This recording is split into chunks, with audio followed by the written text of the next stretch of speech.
They were faces that defined generations, names that filled screens, stages, and history books, and figures the world once believed would live forever. Behind the applause and carefully crafted images, many of these legends were fighting battles no spotlight ever revealed. In an era shaped by fear and silence, truth was often hidden, rewritten, or buried entirely.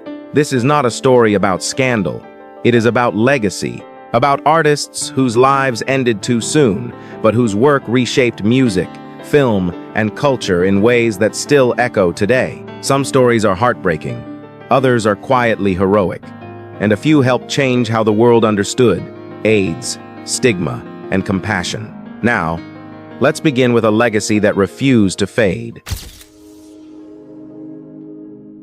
Pedro Zamora was not a movie star or a pop icon. He was something far rarer, a real person who allowed the world to witness his life exactly as it was, at a time when fear and misunderstanding ruled the conversation around AIDS. Born in Cuba and raised in Miami, Zamora was diagnosed with HIV at just 17 years old. Instead of retreating into silence, he chose visibility. While many were still afraid to say the word AIDS out loud, Pedro began speaking openly in schools and community centers, turning his diagnosis into a mission to educate others about safe sex, compassion, and truth. In 1994, his life changed forever when he joined the real world, San Francisco. For the first time, millions of households watched a young, openly gay man living with HIV not as a headline, but as a human being. Viewers saw his fears, his humor, his strength, and his vulnerability. One of the most powerful moments came when Pedro held a commitment ceremony with his partner, Sean Sasser, a scene that quietly rewrote what representation looked like on American television. As filming continued, his health declined rapidly. He grew weaker on camera, yet his resolve never faded. Pedro understood that every moment mattered. Every conversation reached someone who might otherwise never listen. Pedro Zamora passed away in November 1994, just hours after the final episode aired. He was only 22 years old. His impact, however, was far greater than his short life. Even President Bill Clinton later acknowledged that Pedro put a human face on AIDS for an entire nation. Today, his legacy lives on through education, advocacy, and the countless lives changed simply because he chose to be seen. The leaps, the turns, and the sharp lines of his body in motion stayed behind long after the curtain fell. For those who watched him dance, Rudolf Nureyev was not simply seen, he was remembered. Each movement seemed to leave a trace in the eyes of the audience, as if ballet itself had briefly stepped beyond the stage. Born in 1,938 inches, the Soviet Union, Nureyev rose from poverty to become one of the most electrifying dancers of his generation. His dramatic defection to the West in 1961 shocked the world and instantly turned him into a symbol of artistic freedom during the Cold War. From that moment on, his career soared. His legendary partnership with Margot Fonteyn transformed classical ballet, blending elegance with raw emotion and physical power. But brilliance came at a cost. Nureyev pushed his body relentlessly, refusing restraint or moderation. In the 1980s, as AIDS quietly spread through artistic circles, his health began to deteriorate. He rarely spoke about it publicly. Instead, he worked. Even as his strength faded, he continued to choreograph, direct, and appear whenever possible. Colleagues recalled seeing him enter rehearsal rooms visibly weakened, yet still commanding attention through discipline and presence alone. For Nureyev, movement was not just expression. It was identity. It was survival. Rudolf Nureyev passed away in January 1993 at the age of 54 due to complications related to AIDS. His death marked the end of an era, but not the end of his influence. Today, he is remembered not for illness, but for transformation. He reshaped ballet, expanded its emotional range, and left behind a legacy that continues to move the world long after his final bow. For many audiences, Denholm Elliott was a familiar presence rather than a headline name. His face appeared in dozens of films, his voice carried quiet authority, and his performances lingered long after the credits rolled. He was the kind of actor who made every story feel richer simply by being there. Born in England, Elliott's path to acting was interrupted by World War II. As a young man, he served in the Royal Air Force and spent years as a prisoner of war, an experience that left lasting scars. After the war, he turned to the stage and screen, building a career defined not by stardom, but by reliability, depth, and restraint. Directors trusted him. Audiences believed him. In Hollywood, Elliott became a master of the supporting role. Whether playing the absent-minded scholar Marcus Brody in Indiana Jones, the sly butler in Trading Places, or the gentle father figure in A Room with a View, he brought warmth, intelligence, and humanity to every character. He never demanded attention, yet somehow always earned it. Behind the scenes, Elliott lived a private life. In a time when openness came with risk, he kept personal struggles largely to himself. In the late 1980s, he was diagnosed with HIV. Even then, he chose to keep working, refusing to let illness define his final years. Colleagues later recalled his quiet determination. He arrived prepared, professional, and focused, even as his health declined. There was no public spectacle, no dramatic farewell, just an actor doing what he had always done, serving the story. Denholm Elliott passed away in October 1992 at the age of 70 due to AIDS-related complications. His death marked the loss of a craftsman rather than a celebrity. Today, his legacy lives in the performances that continue to be rediscovered. He proved that greatness does not always come from the spotlight, but from consistency, humility, and the rare ability to make every role matter. For a brief moment in time, nightlife had a center, and Steve Rubell stood at its door. Studio 54 was not just a club, it was a symbol of freedom, excess, and reinvention, where music, fashion, and celebrity blurred into a single pulse that defined an era. Born in Brooklyn, Rubell did not come from privilege or tradition. What he had was instinct. He understood desire, spectacle, and the power of exclusivity. When Studio 54 opened its doors in the year 1977, it quickly became the most famous nightclub in the world. Movie stars, musicians, artists, politicians, and strangers danced together beneath flashing lights, all drawn by the promise that inside, the rules no longer applied. But fame attracts attention beyond admiration. In the year 1978, federal investigators raided the club, uncovering financial crimes that led to convictions and prison sentences. The fall was swift. The same spotlight that once celebrated Rubell now exposed him. The party ended, publicly and painfully. After serving time, Rubell tried to rebuild his life. He shifted into the boutique hotel business and remained connected to the social world he had helped create. Yet as the calendar moved into the early part of 1980, a quieter crisis began to take hold. Rubell was diagnosed with HIV at a time when fear and stigma surrounded the illness. He chose privacy. Friends noticed his energy fading, his presence becoming smaller, but his influence never disappeared. What he created had already changed culture. Steve Rubell passed away in July 1989 at the age of 45 due to complications related to AIDS. His death closed more than a chapter. It marked the end of a cultural moment. What remains is legacy. Studio 54 lives on as a symbol of a time when boundaries dissolved, identities expanded, and nightlife became history. Most audiences remembered Paul Shenar's appearance without always remembering his name. He was the face that appeared at pivotal moments, the presence that shifted the tone of a scene without drawing attention to itself. When he entered the frame, something changed. The air tightened. The stakes felt higher. There was a quiet authority in the way he moved and spoke, a sense of control that never needed emphasis. He did not perform loudly. He performed with precision, and long after the scene ended, his presence often lingered more than the lines he delivered. Born in Wisconsin, Shenar trained as a stage actor before moving into film and television. He built his reputation slowly, through discipline rather than exposure. Audiences around the world came to know him through his role as Alejandro Sosa in Scarface, where he anchored the film with restraint and intelligence. While others filled the screen with excess, Shenar brought balance, grounding the chaos around him. Despite working steadily, he remained intensely private.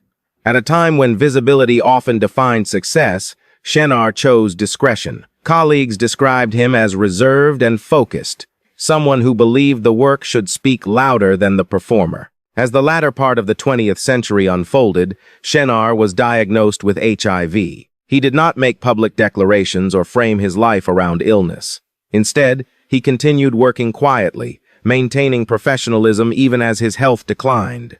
Acting was not an escape, it was continuity. Paul Shenar passed away in November 1989 at the age of 53 due to complications related to AIDS. His death marked the loss of an actor whose influence was rarely loud, but always present. What remains is a body of work defined by restraint, intelligence, and quiet strength. Shenar proved that some legacies are not built on spotlight, but on the moments that subtly hold a story together. Most people did not grow up knowing Steven Stucker's name. They remembered the voice first, then the timing, then the way a single look could turn chaos into laughter. He appeared in moments designed to break tension and somehow made them unforgettable without ever asking for attention. When he entered a scene, the rhythm shifted. Comedy became precise. Every pause mattered. Every reaction landed. It felt effortless, even though it never was. Stucker understood that humor was not about noise, but control. Born in Illinois, he came to Hollywood through theater, where discipline and structure shaped his approach to performance. His breakthrough arrived with Airplane in the year 1980. As Johnny, he delivered some of the film's most quoted moments, anchoring absurdity with sincerity. Audiences laughed, again and again, often without realizing how carefully those laughs were constructed. Unlike many comedians of his time, Stucker avoided excess. He relied on timing, restraint, and awareness of space. Colleagues later described him as thoughtful and methodical, someone who treated comedy as craft rather than chaos. As his career continued through film and television, Stucker kept his personal life private. When he was diagnosed with HIV, he chose silence in an era defined by fear and misunderstanding. Opportunities gradually faded, not because of ability, but because the industry struggled to confront illness with empathy. Even as his health declined, Stucker continued performing whenever possible. Acting gave him structure, it gave him purpose. There were no public appeals or reinventions, only quiet persistence. Steven Stucker passed away in April 1986 at the age of 38 due to complications related to AIDS. His life ended quickly, but his work did not. What remains is laughter that still feels immediate. Through performances rediscovered over time, Stucker left behind proof that comedy, when built on precision and heart, can outlive the person who created it. Many viewers first recognized Joel Crothers through familiarity rather than fame.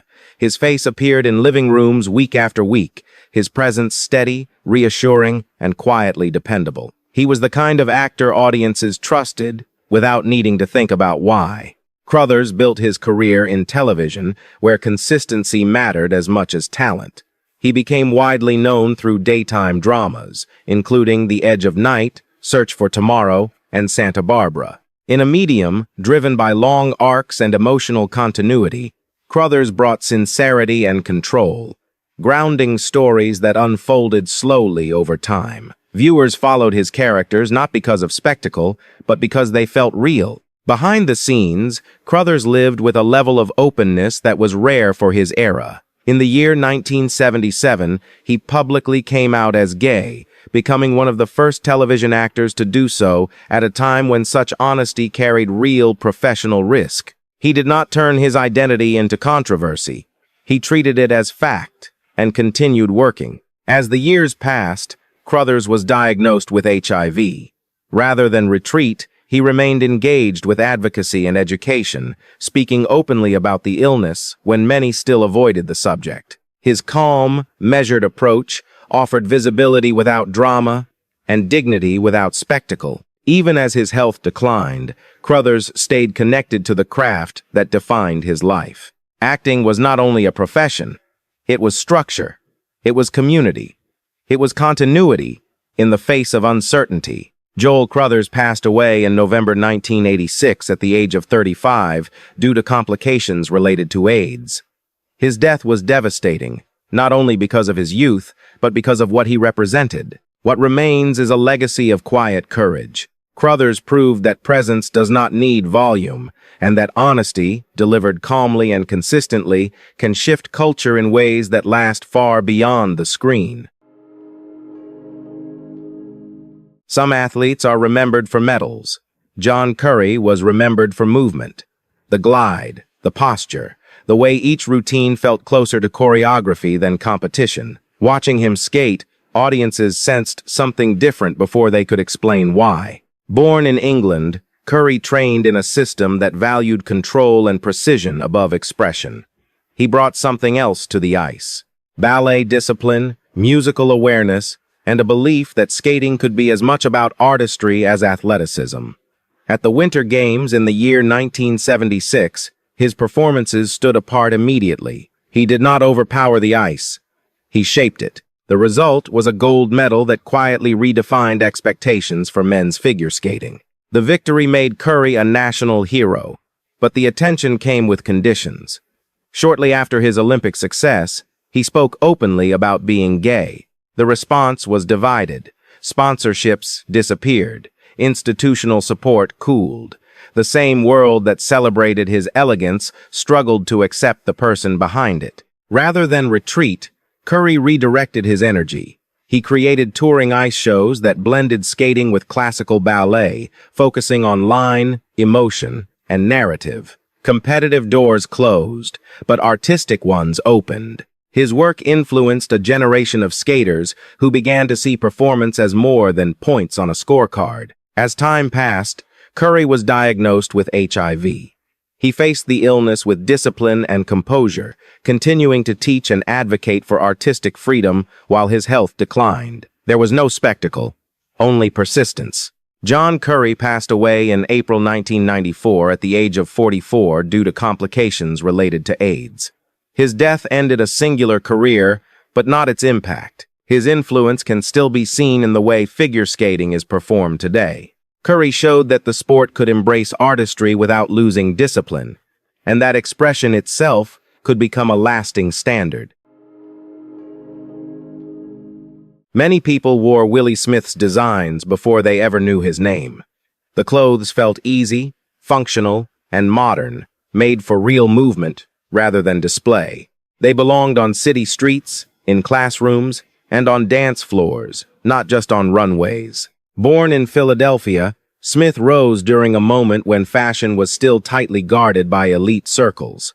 He rejected that model. Through his brand, WilliWear, he created clothing that was affordable, inclusive, and unapologetically urban. His design spoke to a generation that wanted style without exclusion, and individuality without excess. By the year 1979, WilliWear had become one of the most successful fashion labels in the United States. Smith was more than a designer.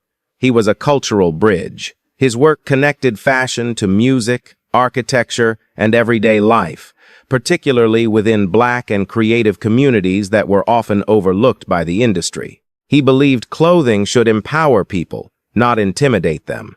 That belief quietly reshaped American fashion. Behind the success, Smith lived privately. As the AIDS crisis deepened, he was diagnosed with HIV at a time when fear and misinformation dominated public response. He did not turn his illness into spectacle, nor did he withdraw from his work. Those close to him described a man who remained focused on creation, even as his health declined. Willi Smith passed away in April 1987 at the age of 39 due to complications related to AIDS. His death shocked the fashion world. A voice shaping the future of American style was suddenly gone. His influence did not disappear with him. Designers continue to cite Willi Smith as a pioneer of accessible fashion, and his ideas about inclusivity remain central to the industry. He proved that fashion could be democratic, cultural, and deeply human, all at the same time. Power followed Roy Cohn long before most people understood who he was. He moved through courtrooms, backrooms, and political corridors with confidence, shaping outcomes while rarely stepping into the spotlight himself. His influence was felt more than it was seen. Cohn rose to prominence at a young age as a fierce and aggressive attorney, first gaining national attention during the McCarthy hearings. He built a reputation on confrontation, loyalty to power, and an instinct for leverage. Clients sought him not for warmth, but for results. He thrived in environments where pressure decided everything. In the years that followed, Cohn became a fixture in New York's political and social circles. He advised powerful figures, cultivated connections, and projected an image of control that left little room for vulnerability. Publicly, he rejected any suggestion that weakness existed in his world. Privately, his life was far more complicated. When Roy Cohn was diagnosed with HIV, he refused to acknowledge the illness by name. He publicly insisted he was suffering from liver cancer, maintaining denial even as his health deteriorated. At a time when AIDS carried fear and stigma, Cohn chose defiance over disclosure, clinging to authority as his condition worsened. Those close to him later described a man who never surrendered his persona, even in decline. He continued working, advising, and asserting influence for as long as his body allowed. There was no reconciliation, no public reflection, only persistence. Roy Cohn passed away in August 1986 at the age of 59 due to complications related to AIDS. His death marked the end of a controversial life that left a complicated legacy behind. History remembers Cohn, not with admiration or sympathy, but with scrutiny. His story stands as a reminder that power can conceal truth, but it cannot ultimately escape it. It is easy, looking back, to question the risks that were taken and the warnings that went unheard. From today's perspective, some choices feel avoidable. At the time, they were made in a world shaped by silence, fear, and limited understanding. These lives unfolded before clarity existed. Information was scarce, stigma was constant, and living openly often meant living without protection. Mistakes were made, but they were human ones. Yet their stories do not end with illness. What followed was work that endured, performances that remained, ideas that continued to shape culture long after they were gone. AIDS took their lives, but it did not erase their impact. If these stories mattered to you, take a moment to remember them. And if you believe legacies like these should not be forgotten, consider staying with us for the stories still waiting to be told.